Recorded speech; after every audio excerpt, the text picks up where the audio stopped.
We're live. All right. Welcome in. Well, thank Welcome in, everybody. yes, The Two for yes, Talking thank post game again. yeah, and a good luck charm, right? I said on our episode that we released late last night, and most people heard today. I said, "Hey, I'll take a loser point, but I'll definitely take 2 points." What a game!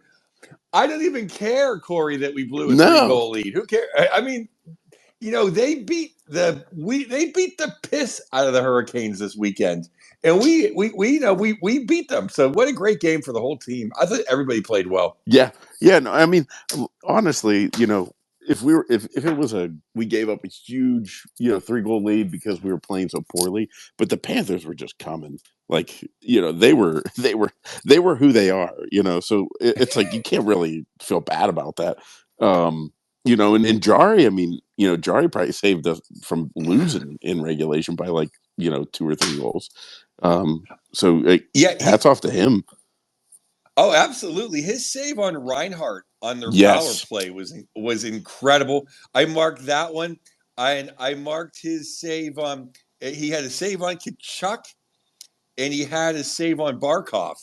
Also in the first period Kachuk, in the second period Barkov, that really just kept our momentum going. Because I think at any point we could have been teetered. Because I'm not going to pick on a line. Well, I'm going to say I thought when our fourth line was out there, they got caved in almost every shift. Yeah. I'm like, can we please not? Get them off the ice. And Sullivan was scaring me because like 3 minutes left or like 2.5 minutes left, he had them out there. I'm like, what are you doing? Please just double shift, Malkin's line or Sid's line or, Bunting, Beauvillier, and Lizotte played great tonight. Yeah. Yeah. Yeah. That's the new Killer Bees line they were saying, right? As they were saying, how about the disco for Marcus Pettersson too? Oh, What? like that's one of those goals. I'm sure you've had this experience, and all anyone who's watched the Penguins, where you know if you saw that player making a what would be a normal defensive player move, you're like, oh, I know exactly who that is. But because they're making a play look so smoothly offensively, you're like, did we get somebody new? Like, who is this new, like, tall, lanky forward that we got? I mean, and it couldn't have been better. Like on the TV broadcast, it was simultaneous. Kevin Stevens, our friend of the show, was talking about needing a power forwards in the NHL, and then here comes Marcus Pettersson. What touch on Pettersson? Like that was an incredible goal. Oh, he used his reach too. It was great stuff. You know, it was like he looked like Lasse Prieta. Remember him from like the Lasse Prieta. Oh god, I had Lasse Prieta in like NHL 03. I think I had him near the top of the league in scoring on the video game. I Um, mean, it was a complete flashback. I'll tell you one thing, and we can get into more minutia of the game. Beauvillier, like I've been praising him now for since we got him. I thought he had a chance to do well. He's doing well, but I just still think he's Hornquist every time he touches the puck. I know. Like when did Hornquist flip his stick over? Like Yeah. him and then now with Teddy Bluger slash our new guy. God, I forget Yeah, his Dom yeah Tomasino. yeah Yeah. Tomasino. Yeah, it's like Teddy Bluger. It's There's so many. But I mean, what a great game! I didn't get to see as much right off the bat, and I was in the first period. I'm sitting there, and I'm like, oh my god, like we're up 2-0. Like, what's going on? Well, Um, that's the funny thing is like I was like, just keep it at one. Let's win 1-0. I thought a 2-0 was the worst lead we could possibly have. Uh, Yeah, and then, but I mean, we held the 2 goal lead for a long time, and that's kind of the crazy thing we've seen over the last couple games, Joe, isn't it? Like we're actually yeah, holding leads. Green. Obviously, we blew it tonight, like it gave up a 3 goal lead, but we're holding it, for periods of time where usually it's like we're up by 2 goals. Hurry up, get on FanDuel and bet against the Pens. Like, well, we did not completely cave in when we could have. We easily could have lost this game. We could have easily lost this game 6-4. mm-hmm. The way the third period is going. But Jari made a couple saves, and Carlson played really good defense most of the night tonight. Yeah, yeah, Grizzly, horrible pizza that Jari saved his bacon on. But what I marked down as the play of the game for me was we gave up probably the only true 2-on-1 of the whole game early in the game, and Kachuk got stopped by Jari with a great kick Mm-hmm. out save, and I was like, wow, that is a lot different than Jari a month ago. And it just seemed like even the bench was just like, whoa, and then Jari made a big save on Bennett when it was already 2-0. It's like, oh, well, here we go. And he made a save on Bennett. He made just a couple saves in the first period that he was not making. Because in the first period, I marked, we made 3 horrible passes, Yeah. and it was still 2-1. Yeah, and I mean, Josh, mentioned how recently on the podcast about how whenever the Penguins got Tommy Barrasso, and all of a sudden they have confidence in their goaltender, and the Penguins the players talk about how they could feel it, and I feel like that's what the team is feeling. We talked about it this week on the last episode, but Letang and Carlson not sucking and actually being good has been huge in the turnaround. But then having Tristan Jarry, that combined with Tristan Jarry, I think is what leads to a 4-game winning streak, especially in cap, like, the 4th game of that winning streak being over the defending champs. They're throwing the kitchen sink at you. Like, I mean, what, I think it was 40 shots tonight for the Cats. Like, Jesus. Yeah, I think it was like 40 to like 15 or something crazy. I lost track. I mean, we were at 10 for a long time. But it's funny because maybe they took us lightly. Thank you. Because everyone they deem a threat, they cut the head off really quick. So I'm glad they might have taken us lightly for a minute. But I thought they played hard. Getting back to Letang and Carlson, like I said, I think Carlson only made maybe 1 or 2, just not perfect plays, but no real horrible mistakes. And I thought Letang, I didn't see Letang make one mistake, and he had a goal, and he was playing physical. Grizzly had a few mistakes. Shea played a solid game.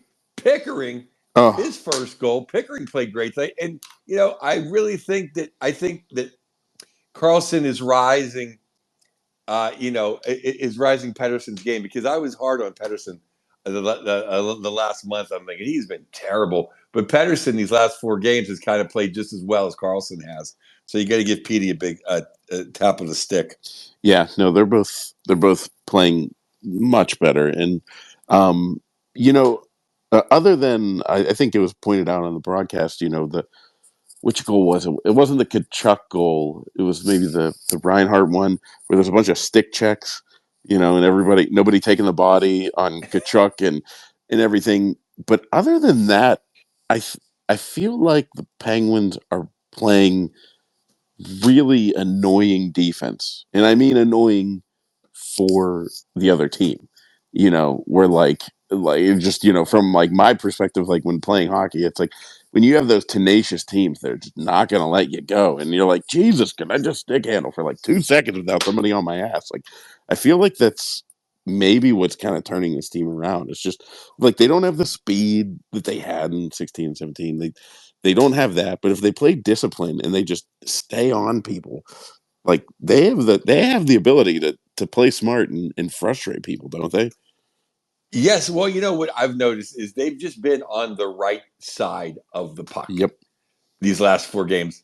That when they absolutely stunk, they were never on the right side of the puck. So no matter how fat, so if you're on the right side of the puck, you can be slower. Yeah. Yeah. if you're not Exactly. if you're not chasing. Yeah, I don't know. I mean, something was obviously.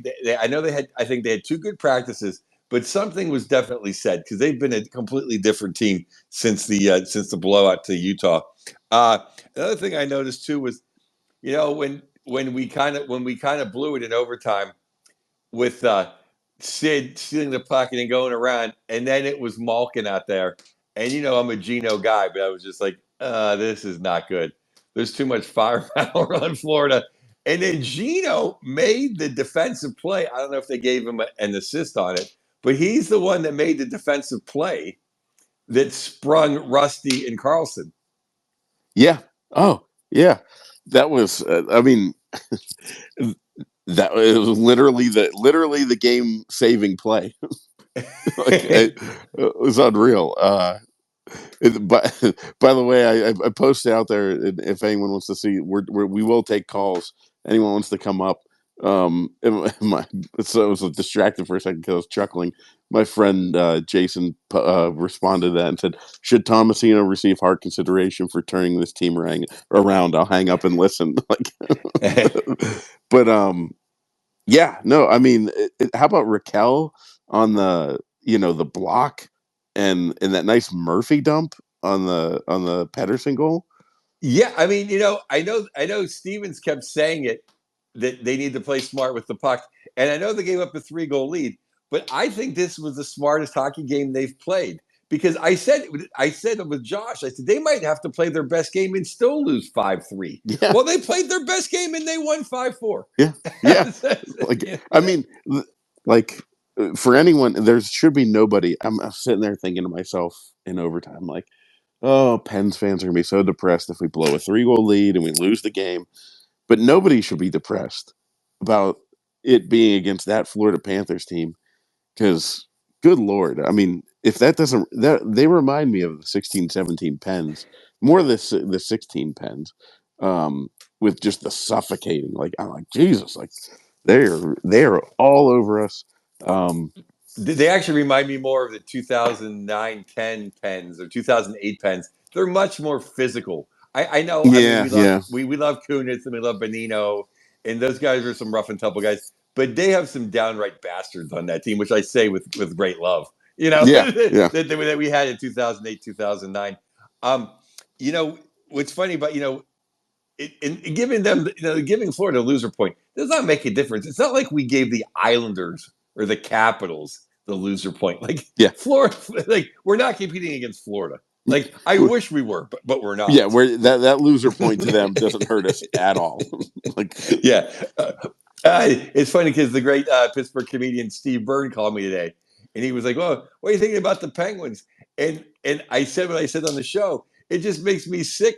Now we're winning now that we blew all those leads. yeah, Like when I was, because I'm going to watch every second of every game. Like I watched in 2002, 2003 when we were absolutely dirt. oh, Uh, I'm going to watch every second anyway.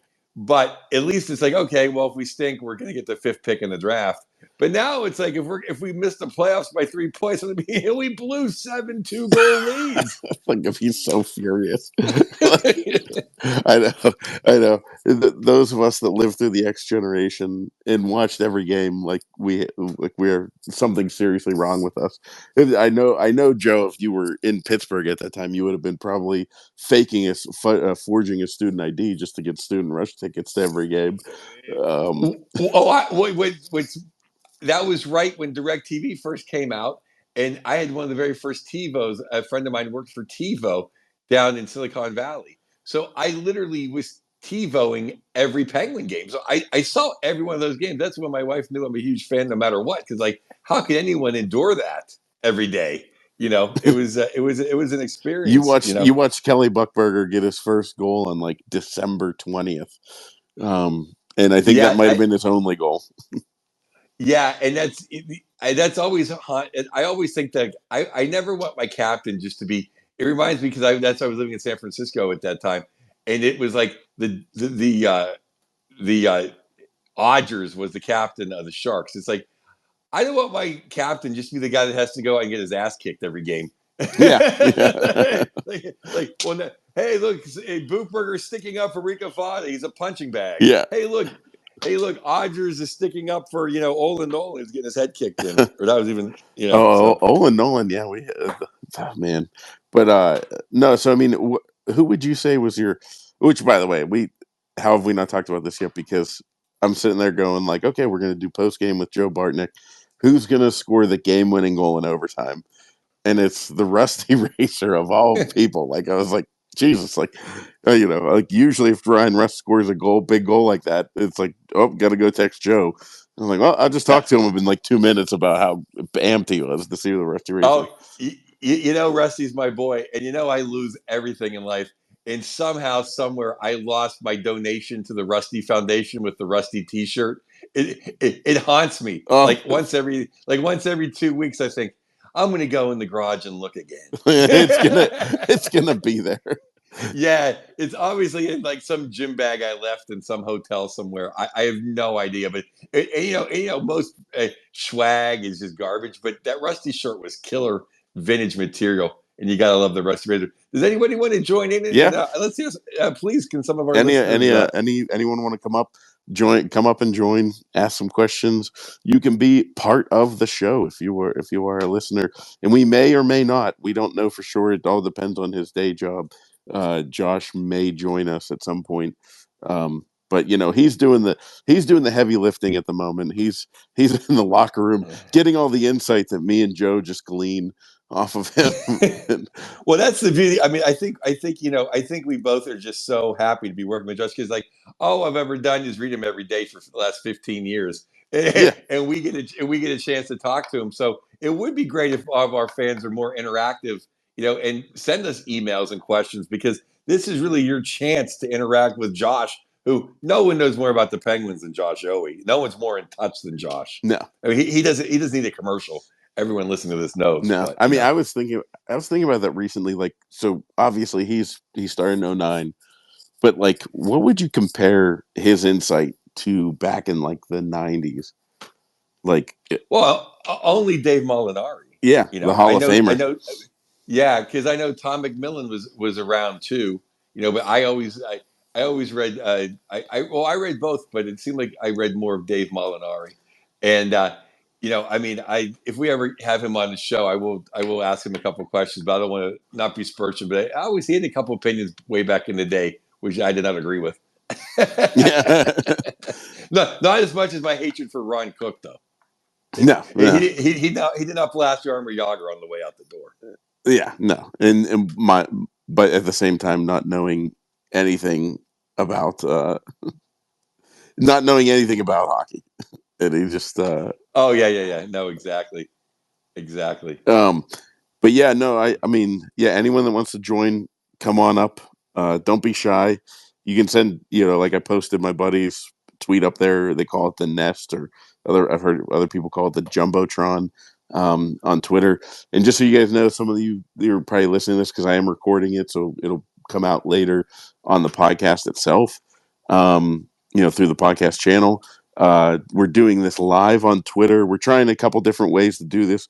We've done it on we did it live stream to YouTube and Twitter and a couple other places, but this way I thought we can actually have people interact and be quote unquote callers. So and I don't want to. I feel like as soon as I realize, like, oh, are we taking away like Mets's Thunder in the post game show, him and Staggy or something?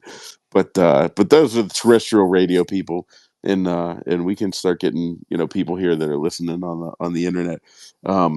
Yeah, no, We we're just in appendix, or that what you say in appendix? I mean, here's the yeah, funny yeah. thing. I mean, I was so honored to be on that show last year a couple of times. That was fantastic. And I know my dogs are pissed because this is when we always do usually walk This when is I'm in town. The victory lap the victory lap or the loser loop, right? or the loser loop, yeah. And all that started in the playoffs back in 2009 because it was like, well, I'm just gaining weight, so sitting every day eating, drinking 12 beers and eating nachos for every playoff game. So I'm like, I gotta take the dog for a walk after that. So now Rube has all of her cups, but Rosie, my big German Shepherd, still has no cups, so she's on the hook. Oh, how old is she? Rose is 5, so Rose. I don't Oh, think okay. Rose has not even seen the playoffs. Oh, Playoffs. jeez. Yeah. Oh, poor Rosie. That's it's funny. I think about my dog loves not to get on dog talk too much, but my dog does like we do. I call it the nature walk. But every morning when I go on the walk with my dog around our property and like through the woods and all that, I'm like, I'd love to do the loser loop or the victory lap because it's like in the morning. I just want to sit there with my coffee and just be like, but my dog's like, nope, we got to go. Like, come on, we're going. I'm like, Yeah. I know. I mean, the dogs, if they want what they want, Well, Rose is I mean, the old lady is she doesn't go at night, out after the games anymore. It's up to Rose. So it's literally the changing of the guard. It's literally like she pulled the Ruby pulled the TJ Oshie. She just stepped aside. She just stepped aside. She took so that your salary cap could be relieved. Exactly, Yeah, exactly, yeah. exactly. Well, please step in, everybody. But let's go through the game a little bit. We had Pickering, huge moment there for Pickering. I thought that was fantastic. Oh, He gets to go. So he's going to get a puck. It's going to be such a celebratory. He's going to get. I bet he's going to wear the mask. yeah. Oh, yeah. And I bet you they share his picture with the puck, unlike the one that Sid. Um, Yeah. let's just say through different ways of different medium, where ways that it wasn't shared with me.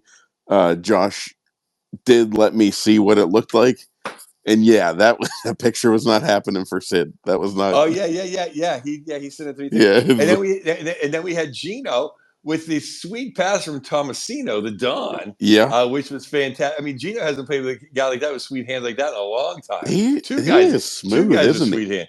Yeah, he's a top 5 pick. So then they gave him one back, and then Letang from the odd angle, just fantastic. And the thing is, we did get Spencer Knight, but Spencer Knight had just shut out the Canes. So it's not like Spencer Knight's chopped liver.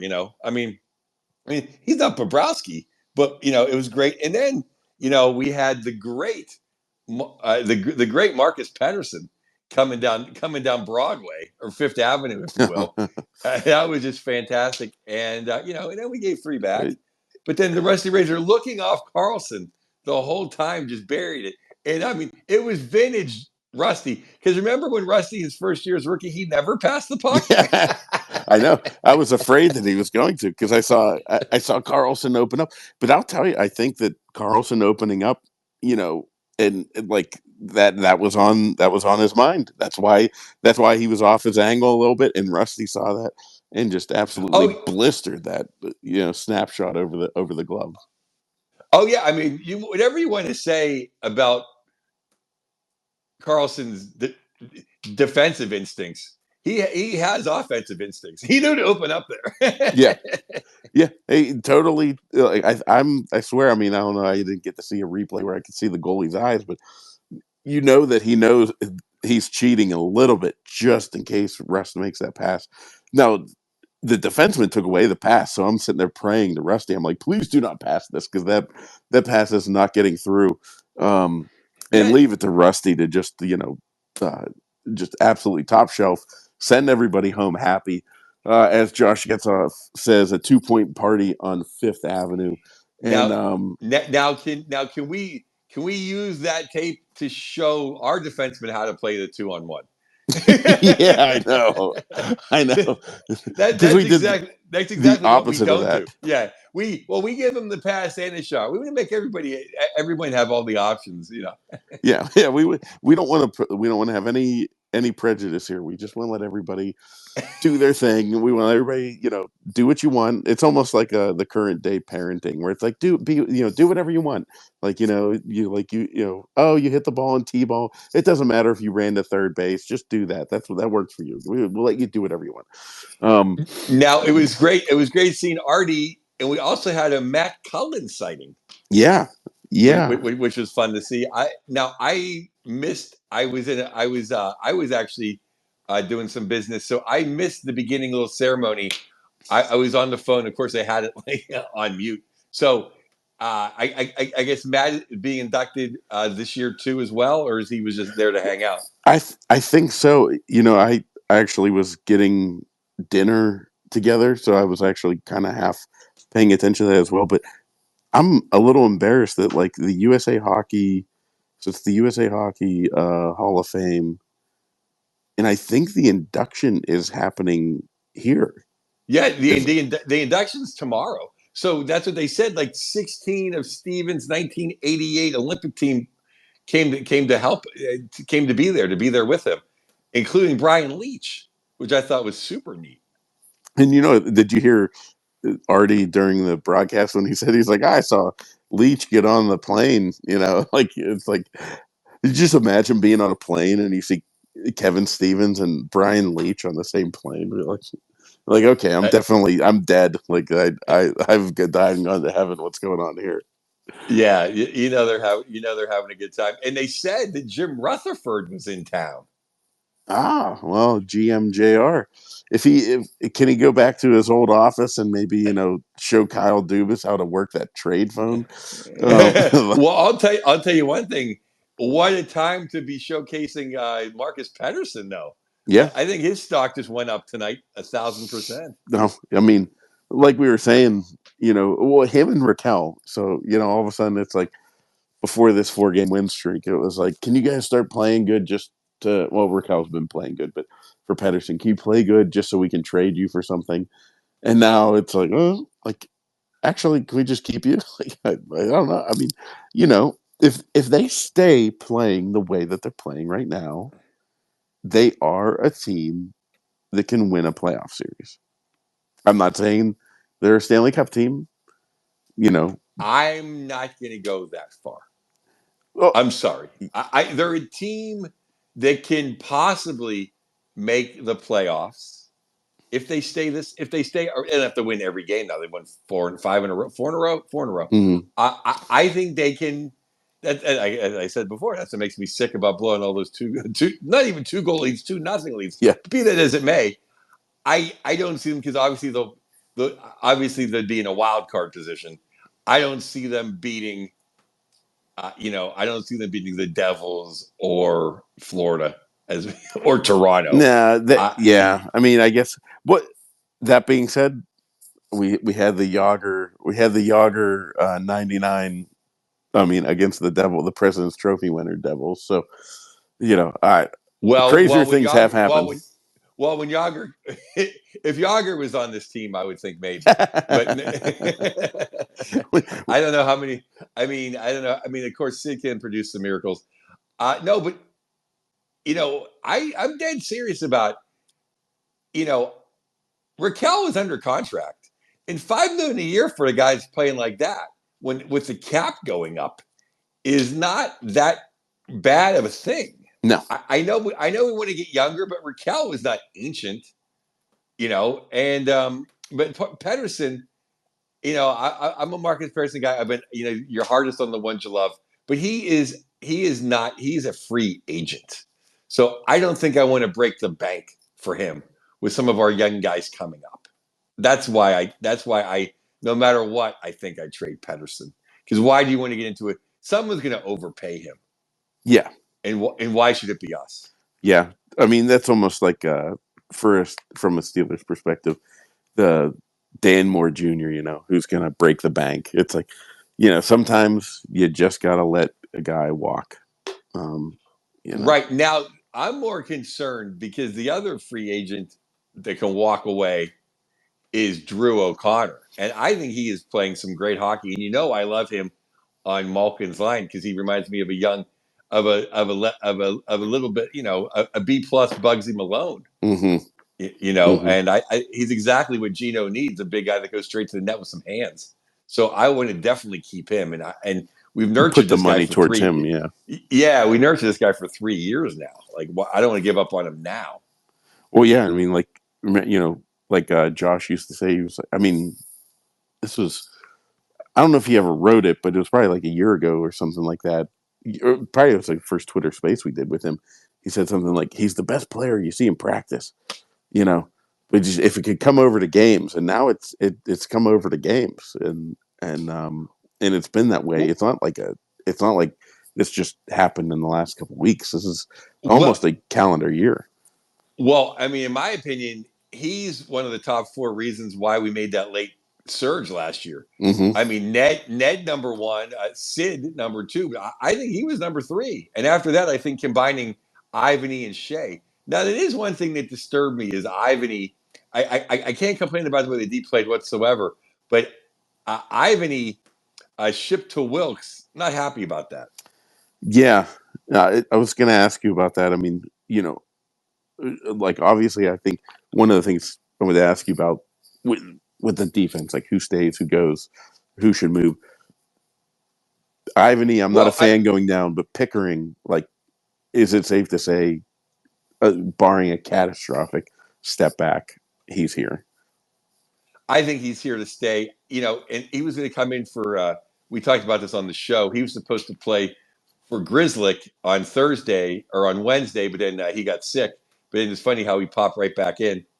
When he was okay on Friday or whatever. My days messed up, but a Grizzlick would have been a healthy scratch. I think it was a wake up call for Grizzlick. Grizzlick's played okay. I like St. Ivan's physicality. If we could somehow get Grizzlick if we can get Pickering to play with Letang, that would be fantastic. Mm-hmm. And maybe after, probably after you move Patterson at some point, then Grizzlick plays with Carlson, and then you'd have Ivany and Shea. Yeah, get the Ivany and Shea group back together. How did you think Grizzly played tonight? Well, Because I said he I played thought for the most part he played good, but of the you know, last 4 games, this was his worst one that I noticed because of one huge glaring pizza he threw away, which Jari made a nice save on.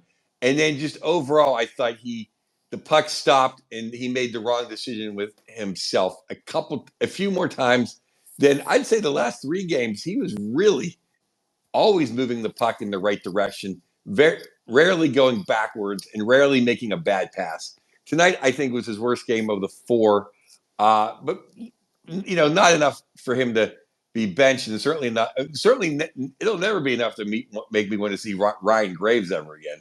But no. but I would really like to see St. I even forgot about it. It's like completely forgot about Graves, which is I mean, he's out of sight, out of mind, like to the nth degree. Like he's gone. yeah. Let's just leave it that way. And I don't even want to cloud the way that we're playing, but I saw the glass is available now. But he was a scratch, and my buddy pulled the RV, so I don't know where they fit in. I think Nieto is the weak link. Excuse me, friends, listeners. I think Nieto could be, but you never break up a team that's won 4 in a row. When I don't think they've won 4 in a row since Hornquist played for us.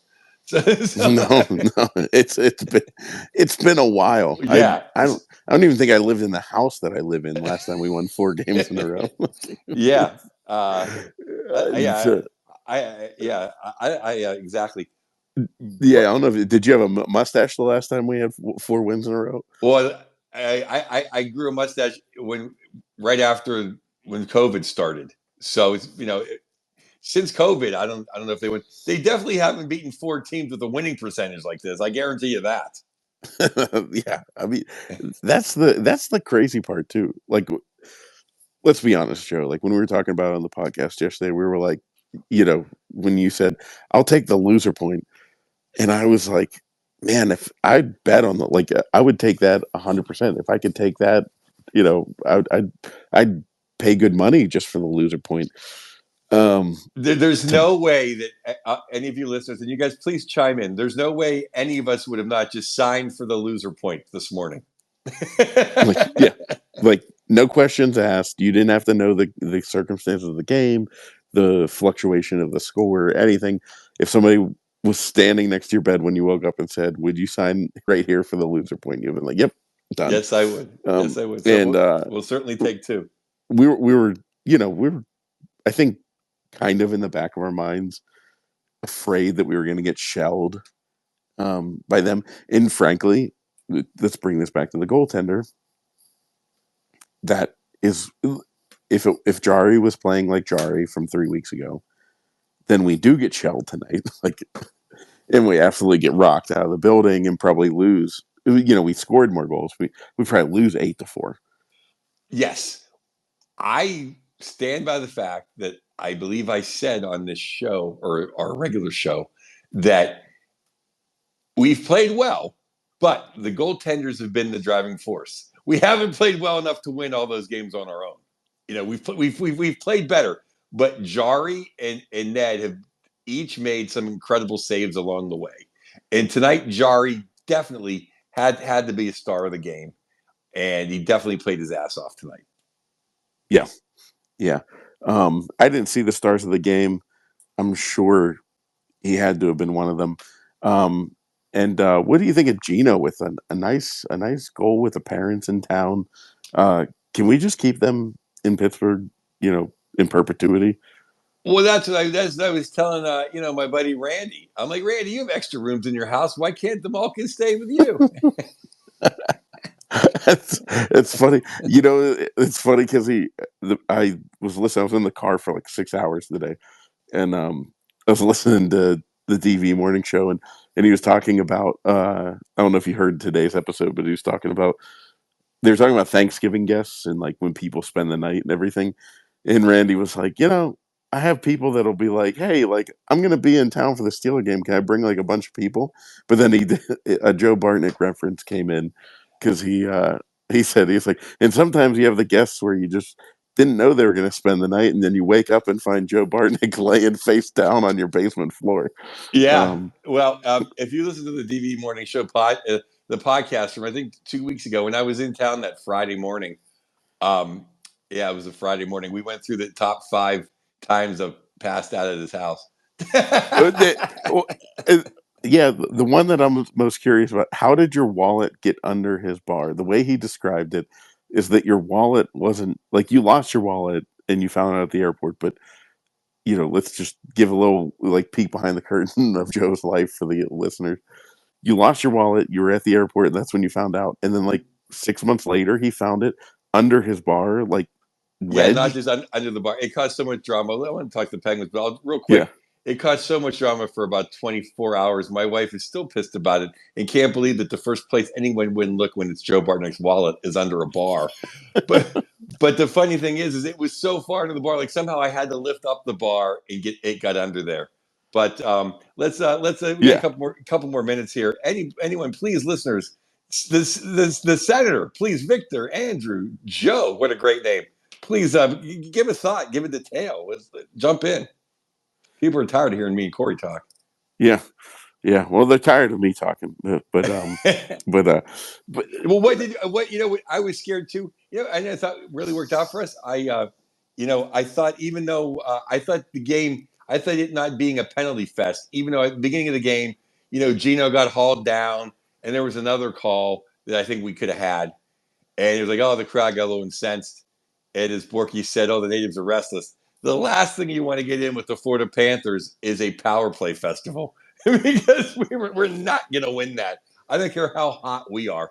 I mean, they got Reinhardt, Bennett, Barkov, and Ekblad up top, and Kachuk.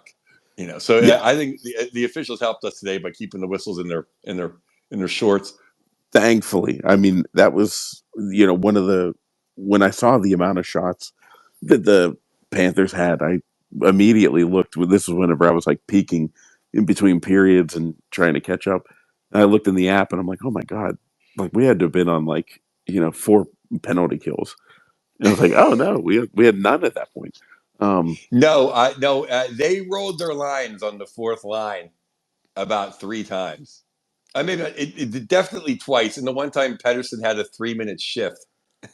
yes, yes. There were a couple times where they looked like they're, the commercial break could not have come soon enough, and it was. No, I think, in fact, I think Panthers scored.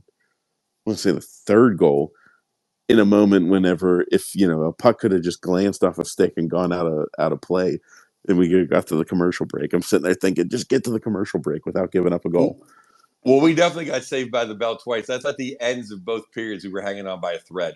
Yes, yeah, Actually, all 3 periods, to be honest. yeah. Well, I will say though, all of a sudden, the third period, I'm sitting there like I don't, I forget what it was, an icing or something like that, and I'm like, I don't know how we can make it another 50 seconds without giving up a goal, and then the DOC Malkin line actually like took it. I mean, Getzoff kind of or Borky kind of tried to predict it. Said like, I think DOC needs to get off the schneid here, and I think he had like maybe a deflection, another redirect or something like that. They actually controlled the play for the last 50 seconds of the third period, and I felt okay. Maybe we actually are going to win this. Um, Yeah, and then I agree with you 100%. I thought they played a great last shift of the game, and it gave me hope until Sid kind of wiggled that chance away in overtime. I was like, that's not good. Yeah. But Yeah. it did not haunt us. Thank No. goodness. And No. so let's look a little bit ahead now. The Yep. Rangers we've talked about extensively. They're in disarray, and what a nice time to catch them. That's the best time to catch them. If you live in the New York area and you want to spend a nice Friday evening, I would go to Madison Square Garden on Friday, December 6th. Watch the Penguins. Go check out the big Christmas tree at Rockefeller Center. What a great time! Yeah, like you said, and it's funny. I get those of you that don't know the peek behind the curtain of the show. We do the national segment, which is the 3 up and 3 down. And Joe and Josh send them to me separately so that I can, they don't know each other's 3 up, 3 downs. But it allows me to catch up on a bunch of stuff that I might not have known was going on. And both of them were just like peppering the Rangers. It was like the Rangers were Josh's down team, and Joe had 2 Rangers on his down list. I was like, oh my God, what is wrong with the Rangers?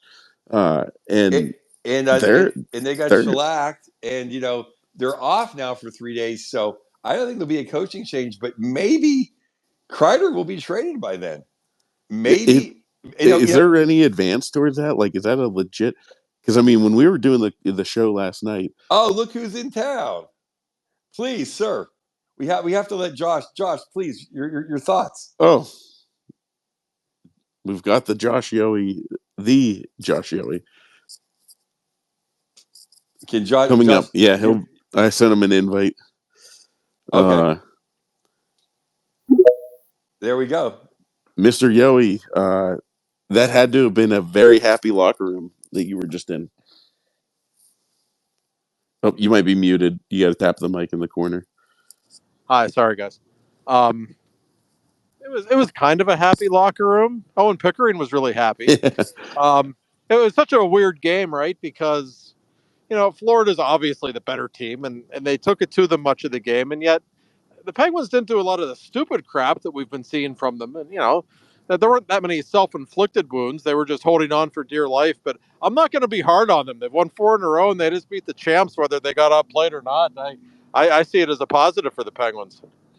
Josh, I just said when I woke up this morning, I would have signed for the loser point. No questions asked. Damn right. Yeah. No, absolutely.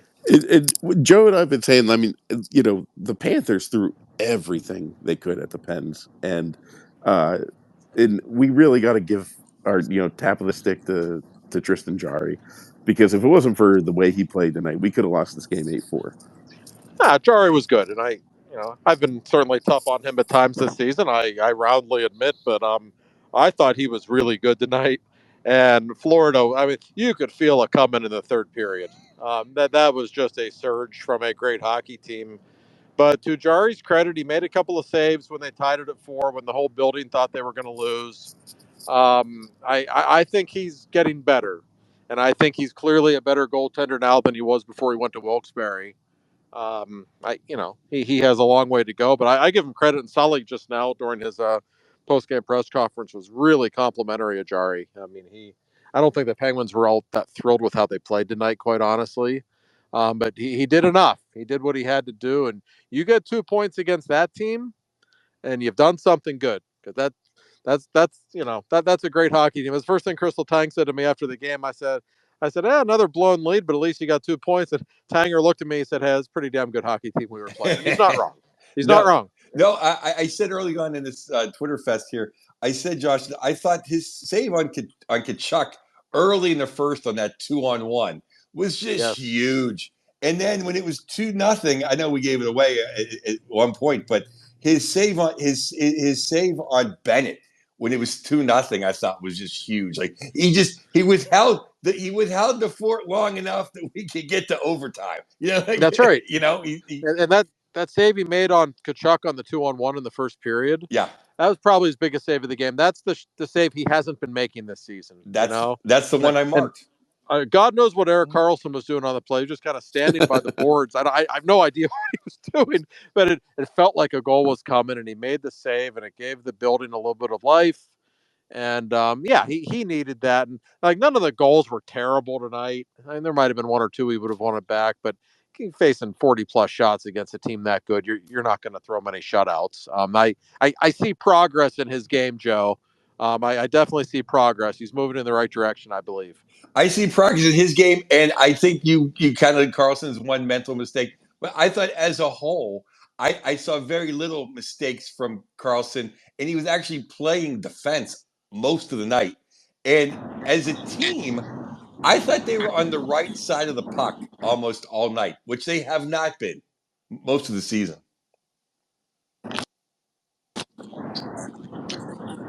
Yeah, no, 100%. Well after the game, and that's absolutely the case. They are playing, if you want to call it a more conservative brand of hockey, or maybe I would call it a smarter brand.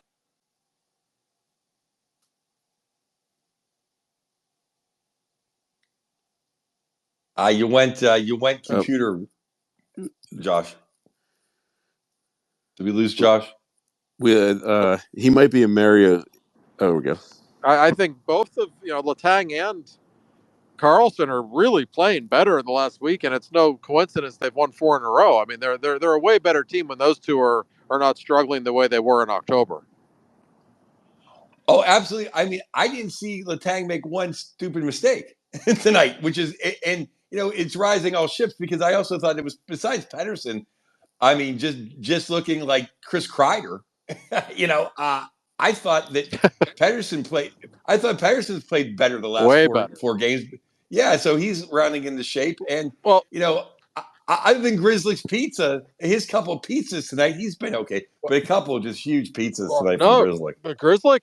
Grizzly was supposed to be a healthy scratch last week, and then Pickering got sick. I think it was the Boston game, I want to say, and so he had to go back into the lineup. He's been pretty good since then, or at least much better than he has been. So yes, the blue line to me has been the single biggest problem for this team all season, and we're seeing some progress. And I gotta retweet again. My tweet, the Ryan Graves record when he's out of the lineup. I believe it's now 11-4-4. The Penguins are in the last 2 years when Graves doesn't play. It's getting close to the point where that's not a coincidence, guys. I actually forgot about him. I was just wondering about St. Ivan when Ivan's going to get back in. I literally forgot about Graves. I want to move to the forwards now. I love Raquel. Raquel's playing so hard, like we talked about. I'm like, it's $5 million. Is it the worst thing in the world to have him around? No. In the second line, I've talked on the show about how much I love Don Tomasino and O'Connor on Gina's line. Third line, though, the misfit toys. They're playing great together. Now my problem is that fourth line got caved in and rolled on. Are we gonna see Glass? And are we gonna see my boy? I know we're not gonna break up a group that's won 4 games in a row, but that fourth line is just they got rolled on tonight. It was terrible tonight. Nieto's been really bad 5-on-5, and I particularly, Joe, did not like Kevin Hayes' game tonight at all. I thought he looked lazy on a couple of occasions. If you're already slow, you can't be lazy. That's the story of my life. Right? Yeah, you and me both. And there was a play. It was late in the third period. The game was tied, and Sally went with that fourth line, which I thought was a questionable move. Quite honestly, me too. I screamed at the TV. So they're out there, and he tried to toe drag somebody in the neutral zone and gave up the puck. What are you doing? That was not the time nor the place for that play. I hate that line because there's no foot speed at all. You can live with any of those guys on a certain line, but all together, it's not a good line. But your guy Lazat has been okay, a little better than I expected, quite honestly. We're seeing some things from him. So I do think that's encouraging, but I gotta keep going back to Tomasino. This guy can play a little bit. How about that pass he made to Gino? Hey, Gino was shocked. I know. I think he was. I mean, it was definitely sweet. But I want to get back to How about number 72? I keep thinking it's Horquist, but he moves too fast. Tony Bowe is playing some hockey. He's making that third line go. Did we lose Josh? Sorry, I lost you for a second. The Pavillier, Oh, no. Pavillier can skate. We know that. He's just kind of in the right place at the right time an awful lot right now. And that wasn't something that I was expecting from him, but I give him credit. He's doing some things. So yeah, you're starting to get contributions from different people, which obviously they need. The best thing, I guess, about this streak, I don't know if it's a good thing, but I don't think Sidney Crosby has a goal during this 4-game winning streak. Not that he's playing poorly, but they're getting contributions offensively from other people. And Sid's going to heat up at some point, I'm sure, but that's a no small deal. Yeah, no, I actually was thinking about that. I thought, oh man, he's going to be way ahead of his point per game streak. He's not, and he's not. He's just right there. And I looked back at the last 4 or 5 games. I'm like, oh my god, like he isn't tearing it up. And how is Sidney Crosby not the reason that we're turning this around? Which is great, a great sign. By the way, I just wanted to throw out there, if anyone, if you guys have a couple minutes, we could take a couple callers. If anyone wants to hop up and ask a question, just hit the microphone button in the corner. Yeah, we definitely want to take. I'd love to hear some of the fans and listeners and friends. That is a great point. How literally in these last, tonight Geno's, and then of course the Rusty Razor, but of the big boys, and I include Rusty in that.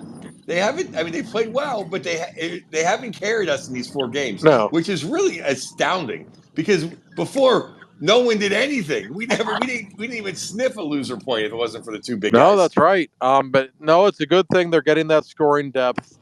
And yeah, Sid was quiet tonight, and that's because he was playing against Barkov most of the night. That guy, man, if you appreciate the finer points of hockey, to see Barkov play in person, like what a superstar he is. Just an incredible hockey player. But I actually thought number 71 had some serious jump tonight. He's going to start to heat up, I think. I really liked his game. But yeah, everybody's scoring right now. Well, not the fourth line, but if you can get production from those 3 lines, that's great. And the biggest thing to me in this game, guys, and listen, Florida outplayed them most of the night. I think we can agree on that. But the officiating was just letting everything go. They weren't calling anything. And that, to me, plays right into Florida's favor because they're like a football team. The way they can beat you up and take advantage of their size against the Penguins. And yet, the Penguins survived it, and they scored 5 goals against them.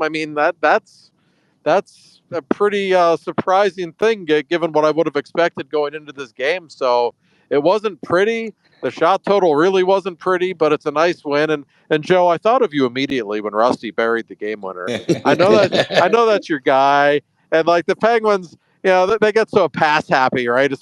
And Carlson wanted the puck, and I was waiting for Carlson to give it back to him on a give and go because that's what Carlson would do. And like Double M sitting beside me in the press box, literally screaming, "Shoot the puck! Shoot the puck!" And Rusty listened. And what a role he's on right now. Where would the Penguins be without Brian Ross? Well, with Rusty, it felt like 2016 again. Like Rusty ain't passing anybody. It was great. That's all right. But Josh, I thought our last episode was a mutual agreement society. I thought we agreed on everything us two together. But I'm gonna vehemently disagree with you about the referees in this game because I think it's a miracle that they didn't call everything. Because the last thing we want to do is get into a power play, game with the Florida Panthers. That's fair. Not that the Penguins are winning many special teams games these days, but I just, it was a physical game. Like they were getting away with a lot of stuff. But the Penguins, I think they showed some guts tonight. I thought it was, like I said, it wasn't pretty, and you could when they made it 4-2, there was a feeling of dread in that building. Like, oh boy, because you could feel Florida coming on. But to get themselves together and still get the 2 points, it's a small victory, but it's still a victory. And then Sully even said after the game, he said the feeling on the bench was much different after they tied it than it would have been 3 weeks ago. This team just has, you win a few games, you start to feel good about yourself, and you get a little bit of confidence, or maybe it's just Ryan Graves being in the press box and now 11-4-4. I don't know. We could look at it either way. Well, one thing I will say that I said earlier in this episode that we got saved by the bell, I think 3 times. God. I think we just had to bleed out the period. But Yeah, at the end of the second period for sure. Oh yeah.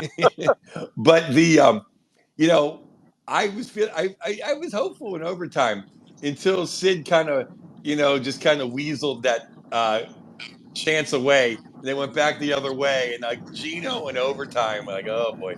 Even though I'm a Gino guy, I'm a certified Gino guy. Uh, but then who knew Gino made the defensive play to free the puck? Did he get a point on that? I mean, whoa! I couldn't believe it. Oh, I thought he did. They Oh, didn't give him a helper on that. I thought they did. I didn't see. I had to jump in. I had to jump in. I had to Yeah, cheat. I I had to think I kind Yep. of. think he did get. Yeah, I think they did add an assist for him on that. And, Yep. I'm Yep. glad He you brought did. that up, Joe. Like Gino, this is, I think, defensively and just in terms of responsibility on the ice, this is the best we've seen Gino in a long time. He's not doing anything stupid. He's not taking bad penalties. He's not turning the puck over. That's not easy when you're 38 years old and you're a Hall of Famer and you've got 3 rings, to still, make a concerted effort to do certain things better and to change your game a little bit at that stage of your career. I give him a lot of credit for that. And I think that tells you something about his character and his desire to win. He sat down with Sully before the season, and Sully told him, you got to stop trying to beat everybody one-on-one. You got to stop taking the bad penalties. I need you to listen to me. And he did. And I think he's been their best player this season. He's playing great hockey. I completely concur, and I also think that I lost my train of thought. I'm sorry. I love Gino because you see how much he cares. This guy cares about winning, more than anything. And that's what I mean. We talked about it over the summer with the Mister 101, on the top 100. I feel like that was his statement. Him not making the top 100 and coming back and winning back to back cups. That dude cares. He cares about winning. He cares about the team. And his mom in town, his mom and dad in town. Can we just keep them here, Josh? Well, that's what made it so egregious, though. He had already had his 3 cups. That's what made it so That's true. ridiculous. And I assume they like it here more than Russia anyway. I just don't think they're allowed to say that out loud, which I understand. But yeah, anytime Mama and Papa Malkin are here, all the big names were here. Artie Stevens was here. All of our favorites, Vladimir and Natalia Malkin. It was quite a gathering at the arena this evening, and I heard Jr. was in the Jr. Not Jeremy Roenick, but GM Jr. is there, and what a better showcase for Marcus Pettersson. I think we just got JT Miller after that move. Well, I asked Marcus, I said, are you going to be quarterbacking the power play of Team Sweden and the Four Nations after that goal? And he just laughed and walked away. So I take that as a no. But yeah, it was cool. Jim Rutherford's in town. He and Matt Cullen are real close. So you got Jim Rutherford is here, Ray Shiro is here, and Craig Patrick is here. I don't know when the last time those 3 guys were ever in the same building together. But we told some Penguins officials after the game, make sure you get a picture of those 3 together tomorrow night, because I don't think that's ever happened. And those are 3 giants in Penguins history, to say the least. And, they're here for Matt Cullen and Kevin Stevens. And I hear through the grapevine, by the way, at the induction tomorrow night for Stevens, that Swiss on Sis will be in the building as well. Oh, I haven't the seen big guy. 66 around much lately, but he and Artie are really close. And you'll never Wow, meet a person who doesn't love Kevin Stevens. So looks like the big boy is going to be there. Yeah. Josh, don't even get on a plane. last time the big guy showed up, I freaked out and flew in. Oh, that's right, you did. It's funny. I just saw Artie after the game. I said, "How's that speech coming along for tomorrow night?" He just looks at me in the Artie Boston accent, goes, "Oh Christ," and then just keeps walking. Well, it doesn't have to be PG-13, right? Oh well, no, I would hope it wouldn't be. I'd be disappointed. I wouldn't want Artie to give a PG speech. That's it's funny with Craig Patrick and Ray Shiro and Jim Rutherford. I wonder if they can all get together and go find the dump that Ron Hextall took in their office after like, geez Louise, like those guys. You go from those 3 to Ron Hextall. God Lord. Yeah, even if Ron is there, don't put him in the picture. I think that's a great plan, and I doubt he'll be there. He might not even be welcome in. Who knows? Yeah. He's Canadian anyway, so it's whatever. He shouldn't be. I know that. Oh, well, hey guys. Josh, I know you got to run, but appreciate you jumping up and then joining in. And Joe and I will hang out for a minute if anyone wants to jump up. Otherwise we'll wrap up. But Josh, yeah, I mean, hey, are you going to New York on Friday? Many wins to write about. So Yeah, yeah. You've got no. you've got 4-game winning streak to write about. So that's rare air in this current system. Yeah, I'm getting pretty tired of writing about the losses, so I got to write about a win now. I'm excited, but this was fun as always. I Yeah. can't wait for the 10 observations. I can't wait. My app is open right now. All right, sounds good. Take care, everybody. All right, thanks, Josh. That's a little special treat for everybody, especially me. I got tired of hearing myself talk. I said we can't wait to hear it from the man, so we did. Yeah, no, I mean, Joe, you and I have talked about it before we even started the podcast, but it was like, I mean, obviously you have more of a Pittsburgh, you have a hockey media background and everything like that, but you and I were just two Yinzers that love the Penguins, and to get to the inside track, or just sit there and go like, oh my god, like I learned so much. So yeah, Yeah. Josh, Well, appreciate it yeah. as always, and.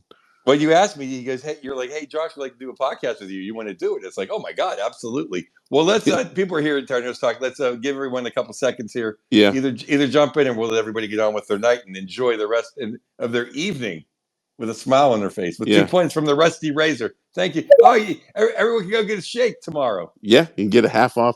This is the not safe for work segment of the show, but they should have called it the Rusty Trombone. Total opportunity missed to name the shake the Rusty Trombone. The shake itself seems hard to take anyway. I don't think it seems like a lot of stuff. It seems like a lot of chocolate. I'm not trying to knock one of Rusty sponsors, but it would have fit the Rusty Trombone then. But yeah, if anyone wants to hit, we'll wait a minute here. Just hit that microphone in the bottom corner. Come up, share your thoughts on the Pens winning. Otherwise, it'll look like this podcast will, when you listen to it, you'll just hear us asking for people to come up, and everyone's too shy except for my friend. Shout out to Jason Prem, saying Tomasino should win the Hart because the team has turned it around the moment he showed up. No, but you gotta come on. You can't just text it to us. That's not that's the old slash in the back of the shin when I'm skating away. You gotta come on. Yeah, that's sending a letter to Thor Tolo, if you remember Thor Tolo. But that's the Pat Verbeek. I cross check you, I skate away. So then Verbeek will slash you in the back of the shins. Yep. We got one. We got a caller. Oh, here we go. Let's go.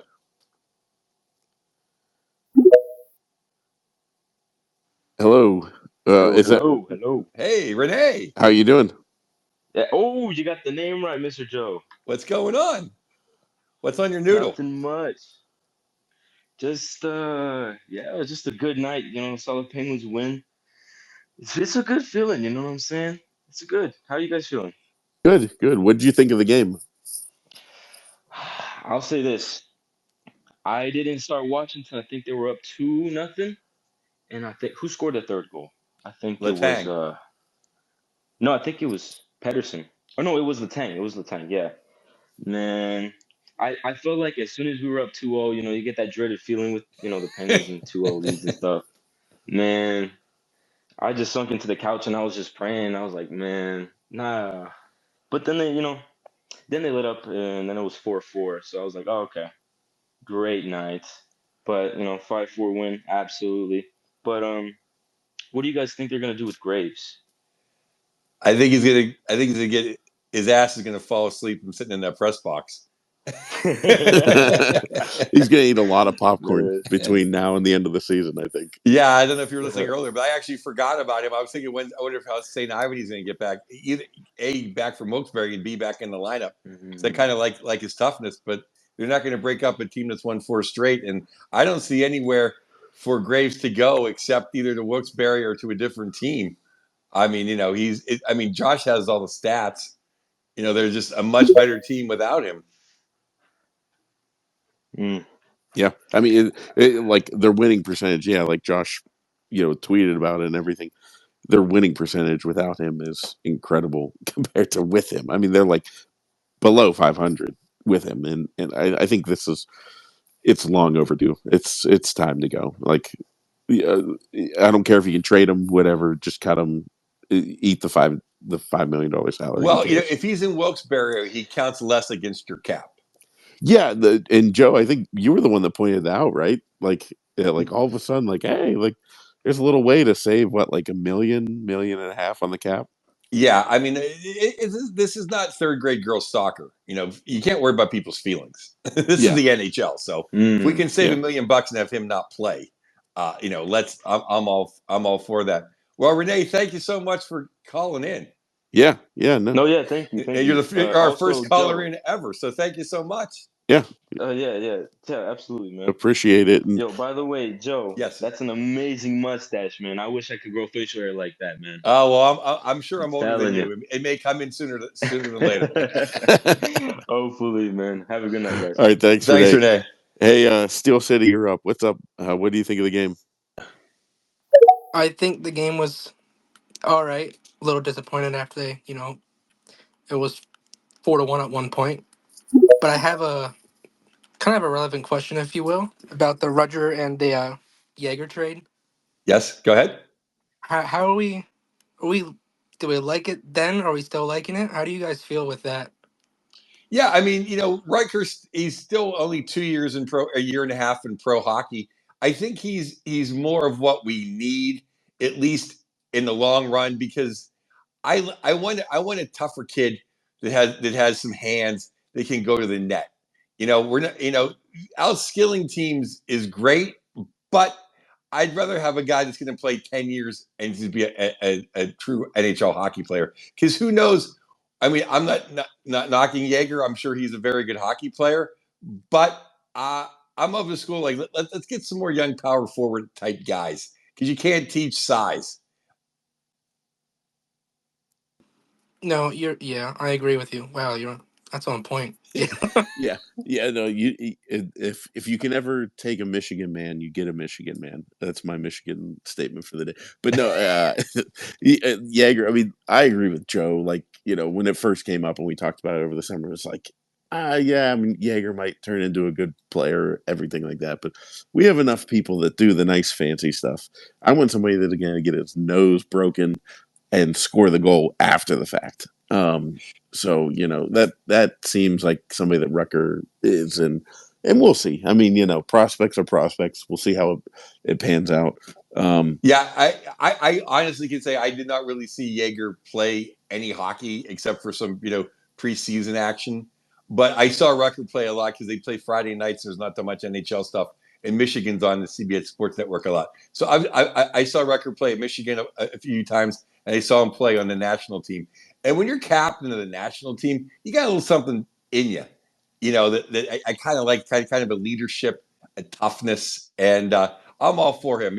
He might, maybe they push him a little bit early this season, and we still may see him again. But I'm certainly have not given up on him whatsoever. And when the half of Mount Rushmore aren't Penguins anymore, and they're going to the Hall of Fame, it's going to be nice to have a guy that's rough and tumble, going to go to the net and get you 30 goals. So I'm pro Rucker. Yeah, absolutely. Hey, thank you, Steel City. Thanks for jumping. And anyone else wants to jump up, just hit that microphone in the corner. Come on up. You can ask a question. We'll keep going for a little bit. Jay, you are next in line. Jay, what is up? What were your thoughts on the Penguins' 5-4 victory with the rusty trombone getting the goal in overtime? Hey Joe, hey Cory. Well, I think I'm in the majority saying that I fully expected them to lose that game in overtime. Yep. I mean, I almost didn't even want to watch the overtime because I was convinced. I'm like, this is just going to be another kick in the gut. But they proved me wrong. And so my question is, and I fully, before I say anything, I don't expect this to happen.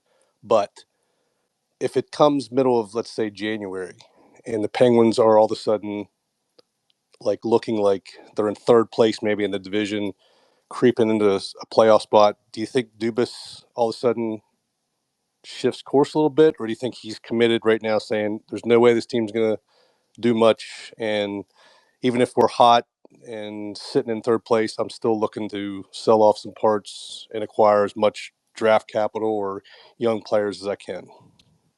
I think he's going to do what he's been trying to do the whole time, is kind of compete as well as look ahead.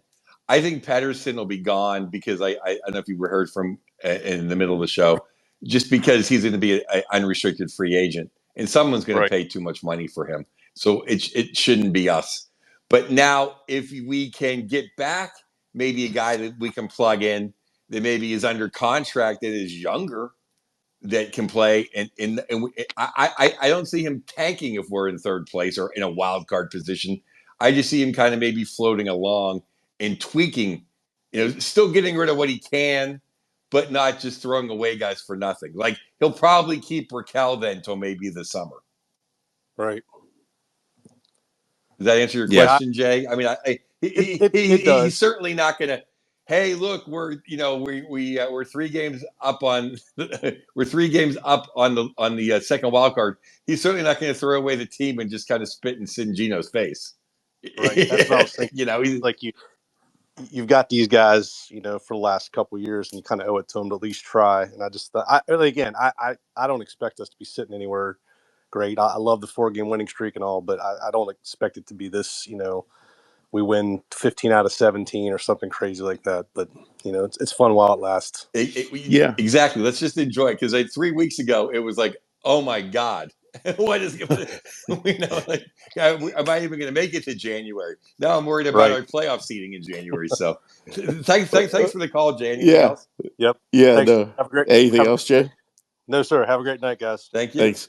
Joe, it's funny. Compared to the last 3 weeks, I know you're the same way as me. My dad, listens to everything I do, whether it's this or Bitcoin or anything.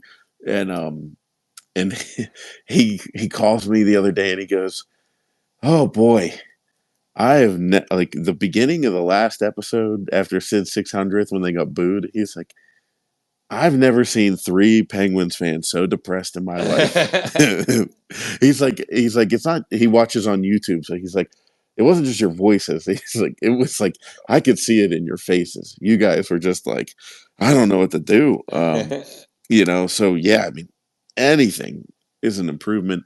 And yeah, I'm literally thinking, what am I going to pitch to Randy instead of the soft dumps? I can't. Yeah, when the Steelers season's over, nobody's going to want to talk about Penguins. No, but now, knock on wood. Hopefully, any more questions? Or I'm going to have to run now. It's almost been an hour. You guys, yeah, I want to thank each and every person listening right now. You guys are fantastic, and thanks for listening to Two for Talking. And this has been so much fun. And feel free, if you didn't get in or you got a little gun shy this time, please next time jump in. This makes the show fun. Is when you guys, because me and Cory hear each other talk all week, and Josh too. So please jump in. This is your chance to even go against us on some of our thoughts. Yeah. Come up and tell us that we're idiots. But no, we appreciate all of you guys, because I mean, I've said this on the show multiple times. And if you guys don't follow it, just look for Two for Talking on wherever you get your podcasts. You can look at it on YouTube. But this is the time, like I was just looking through people in the audience, like you see somebody like, I'm going to call you out, Jill Ballmer, like I see you've been a Penguin fan for a long time, and it's like, I feel like that's what a lot of us are here. And, this is our chance to like get back to the love of the game. We might not be Stanley Cup contenders, although my Inter blood is starting to go in that direction where I'm like, hey, maybe we can win a playoff series. But yeah, it's just, this is the time as a fan where like you really build your love for the game. And so I think we've all been there before for the most part. And I see Steel City coming back up, so one more question and then we'll probably run after that. But let me add him here. Steel City, go ahead. Sorry for talking again. No, you're but good. I have You're to know good. this. Yeah. How loud did you get when Pickering scored his first NHL goal? Oh, I was so excited. I mean, I was just shocked that anybody scored. We were up 1-0. That's fair.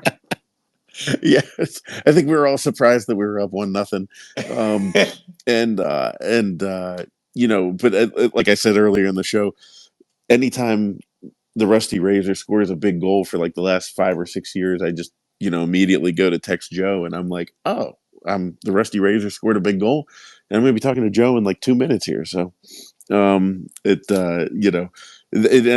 I mentioned this probably a year ago. We did a Twitter space, and but we walked in. I went to Joe's comedy show at Low Lev Brewery. But by the way, to plug that, Joe, when are you doing the Low Lev Brewery? March 8th. Penguins are not playing that night, so March Yeah, 8th. March 8th. Saturday, March 8th. The Penguins are not playing. And I say this not just because Joe's my friend. Absolutely killer hour. I mean, at the Improv, I told you, Joe, at the time, I think you almost killed a guy because he was laughing so hard that I'm like, I think Kent, like our buddy, part of the show, like friend of the show, I was like elbowing, like, is this guy gonna have a heart attack in front of us? So Joe's absolutely killing it. But thank you very much. These guys want to talk hockey. No. But you walk into Joe the Pen. We went to the bar after Joe's show, and the Pens were winning 10-0. So if you want to hear Joe yell and scream like a little girl, don't mean that in a bad way, Joe. It's whenever he finds out the Pens are winning 10-0 on his birthday. So. But yeah, no. Well, hey guys, we appreciate this. We appreciate all of you for listening. Yeah, look up the show, and yeah, next time, just follow us on Twitter here, and come on in. We're trying to do this a little bit more often. I think this is that we're 2-0, Joe. The 2 games that we've done a post game, and both were after victories. And we're not called. I called this yesterday, so it's not like I'm like looking for Columbus or Buffalo. I said let's do it after the Big Cat, the world champs. So all right, now I'm jinxing myself. I'm knocking on wood. All right. Well, once again, thanks everybody for listening and supporting us. So thank you so much. Yeah, thank you guys, and we'll give a shout out to our sponsor, Bill Neofis. Go check out Bill Neofis Insurance, and we appreciate you guys, and we'll talk to you guys later. Thanks, Joe. Bye-bye.